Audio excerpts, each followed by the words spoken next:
సంక్రాంతి శుభాకాంక్షలు తెలియజేసుకుంటాం. ప్రముఖ పుణ్యక్షేత్రం శ్రీశైలంలో ముక్కోటి ఏకాదశి వేడుకలు కన్నుల పండుగగా జరిగాయి.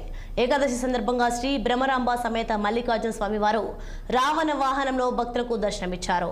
ముక్కోటి ఏకాదశి పర్వదినం కావడంతో శ్రీశైల క్షేత్రం రద్దీగా మారింది. వేకువజాము నుంచే భక్తులు ఆలయానికి పోటెత్తారు. స్వామి అమ్మవార్ల ఉత్తర ద్వార దర్శనానికి బారులు తీరారు. ఆలయంలోని ఉత్తర ద్వారం వద్ద ఉత్తరముఖంగా స్వామి అమ్మవార్లను రావణ వాహనంపై ఆసీనులను చేసి వేద పండితులు ప్రత్యేక పూజలు నిర్వహించారు. స్వామి అమ్మవార్లు రావణ వాహనంపై ఆలయ ప్రదక్షిణ సాగుతుండగా రావణ వాహనంలో ఉన్న స్వామి అమ్మవార్లను భక్తులు దర్శించుకున్నారు.